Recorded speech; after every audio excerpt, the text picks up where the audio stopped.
さよならありがとう声の限り悲しみよりもっと大事なこと去りゆく背中に伝えたくてぬくもりと痛みに間に合うようにこのまま続くと思っていた僕らの明日を描いていた呼び合っていた光がまだ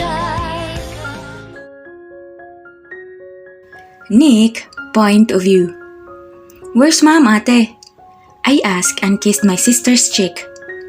She's at the balcony. Ate said. She smiled. I immediately went there and found her talking to someone through phone call. I was about to go and just come back afterwards because I do not want to disturb her and eavesdropping is not my thing. But I heard a name that made me do it. Okay, Anne. Call me Iha if you need anything, okay? Mom said sweetly. My eyes widened when I heard her name. Was she talking to my wife? Years had passed, but the pain still feels like the moment I know Dee left. I am taking every chance to find them, or even just hear a single thing about them. It is driving me nuts to think that I have not even a single detail of how and where they are. They just disappeared like a thin smoke into the wide sky. Mom put off the call and she looked at my direction, probably surprised when she saw me. Nick? She gasped. You've been there long? She asked. I shook my head as a matter of fact. Konti lang ang narinig ko sa usapan nila, but those words made me hope stronger. Mom? I approached her and held her both hands. Tell me, was that my wife? I gently asked. She looked at the other direction and smiled. No, Iho. Yeah, it was, Joanne. Yes, Joanne Cray, my best friend's daughter. You know her, right? I nodded and released my hold. Why are you stuttering? And it's getting late. You're still up. Oh, I talked to Joanne, anak, and I just worried about you. I bet you thought that it was Anne, right? I nodded. That's it. I was just worried about you. She again said. What brought you here? I have a business conference in Manila, Philippines, and I'm leaving. I just wanted to kiss you goodbye. I said. She hugged me. Be careful there, anak. I love you. I love you, Mom. I hugged her back. Sa kabilang banda, Good morning, Mr. Mendoza. A uniformed man bowed down as he greets me. Good morning. He opened the door's car and I went in. I feel tired, maybe because of jet lag. Plus, the weather here, it is fucking hot. The driver went in and drives carefully until we reach one of the biggest and most luxurious hotel and restaurant here, which is I am a big stockholder in. Stops are well lined and I bet they really waited for me. Good morning, Mr. Mendoza. They excitedly greeted in a chorus. I can feel some girls looking at me intensely, but hell I care. I have my wife. Welcome, Mr. Mendoza. Mr. Montgomery, the owner and the COO of Montgomery Corporation, offered his hand and I accepted it gladly. Thank you, Mr. Montgomery. So, when will be the conference? I wasn't well informed because it's too urgent. I said formally as we walk. It will be tonight. You know, some holders and investors are still on their way. He pressed the elevator button. Maybe you should go explore the hotel or some parks near here. It changed a lot. This country, you know. I just nodded as we entered the elevator. Yeah, maybe I'll just rest for a while and I'll take a walk later. Yeah, better be. Anyhow, the elevator's door opened and he led me to a suite. He slides the card and the door opened. He gave me the card and bid goodbye. I immediately jumped to the bed and closed my eyes. Damn, I'm so tired. I woke up when my phone rang. Who the hell is this demon? I answered the phone and did not bother to look who called. Bro? See the person in the other line. I know this voice. Luke? Why? I asked and groaned. Where are you? Philippines, why? What? Inilayo ko ng konti yung phone ko mula sa tenga ko dahil masakit sa pandinig yung sigaw niya. Dahil, what's with me being in here? Well, nothing. Enjoy, bro. I just called you to tell that the CEO of Paris International Clothing Line wants a meet-up whenever you're free. Yeah. I'll be home after 3 days. Okay, I'm hanging up, bro.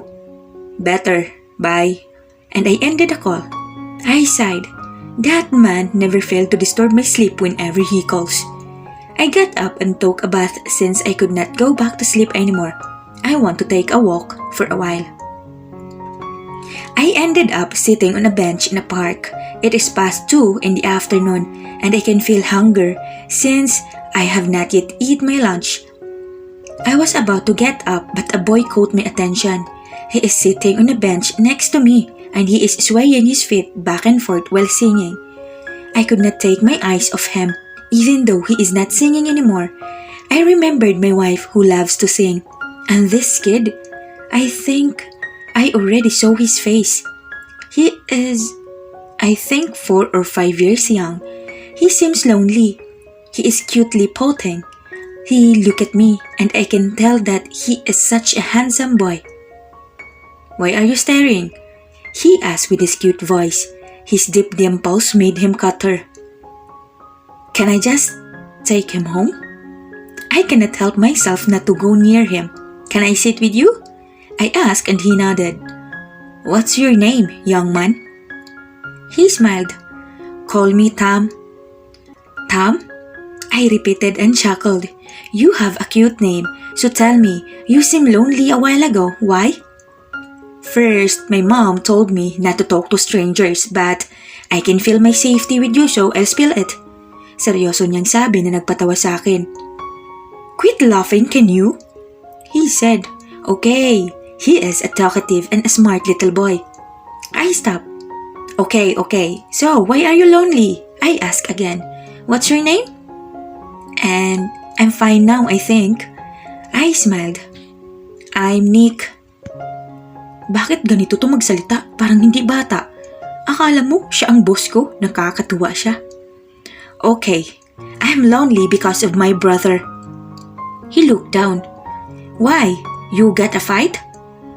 Not like that. Zem asked Mom why we don't have a father. Mom said he's working abroad, far from us.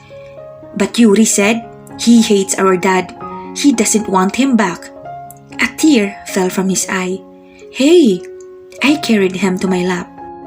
Don't cry. I bet your brother will understand it soon. It's not that. I want our family to be happy. Ate Zay misses our father like me, even though I haven't seen him yet. Aside from we don't a complete happy family, my twins, Zem and Yuri, used to fight almost every time. He said sadly while tears kept on falling. Whoa, okay. He is mature and pretty smart on his age. You mean you have 2 more twins? You're triplets? He nodded and wiped his tears. And I have a very beautiful sister and mother. I smiled. You're such a sweet boy. So, are you lost? He shook his head. No, I know how to go home and where to go. In fact, I have my money. He jumped out of my lap and showed me his money from his pocket. I laughed. He sure has a lot of bucks, but he can go home alone? I laughed. Then why are you not going home yet? I don't know. I just want to. Actually, I just ran from my mom. I am about to say something when I heard a weird sound. What was that? I asked.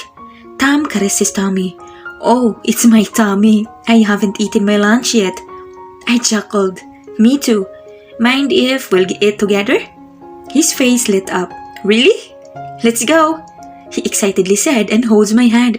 Napatawa na lang din ako nang tumawa siya habang hinihila ako. Though I felt something strange when he held my hand. Okay, let's go. But I'm bringing you home after we eat, okay? I smiled and carried him. This boy really put me in a better mood. He just made me happy by simply being innocent. I hope I will have a cute and sweet boy one day like him. Sa kabilang banda, on an point of view. Yuri, ano ba naman kasing mga sinabi mo sa kakambal mo? If something wrong will happen to him, mananagot ka. I shouted at my son. Ayoko siyang sigawan but I cannot help it. Nag-aalala na ako ng sobra para kay Tam. He has been gone for hours now and I know my son is hungry already. I do not even know how he passed through the guards, but one thing is I know, he is a genius boy. Is it a fault now to state the fact? Matapang niyang sagot. Napairap na lang ako sa sagot ng anak ko. My God, mababaliw na ako, promise. Ann? Leah called as she enters our house. Agad ko siyang nilingon at nilapitan. Iniwan ko na muna sila Zem at Yuri sa may sofa kasama sila Candy at Mama Linda. May balita na ba sa anak ko? I called Topher pero wala pa daw. What happened? Tanong niya. I sighed. Kasi si Zem naitanong kung bakit wala silang daddy. I said nasa malayong lugar. Tapos biglang tinupak tong si Yuri at ipinagpilitan na wala silang daddy at kung meron man daw, he'll hate him. Tapos nagsagutan at nagsapakan na naman si Zem at Yuri. Diyos mio naman Ann, kung bakit ba kasi ganyan yung mga anak mo kung mag-isip? Paano namang si Tamang umalis? She again asked. He tried to talk to Yuri but it turned out para kay Yuri na si Zem na naman ang kinampihan ni Tam. Kaya sila naman ang nag-away. Kasi naman, yung isang mo kasing anak na yun masyadong understanding sa mga kapatid niya. E paano nga ba natanong ni Zem ang tungkol sa daddy niya? He saw our picture together. Me and Nick, nakita rin ni Yuri kaya ayun. Nakita din ba ni Tam? Umiling ako. Buti nga at nasa school si Zharn ngayon para sa practice niya. She will be worrying about Tam for sure if ever she is around. Bigla namang bumukas ang pinto at dahan-dahan na pumasok ang anak ko na matamlay ang mga mata. Anak? Oo, anak ko nga.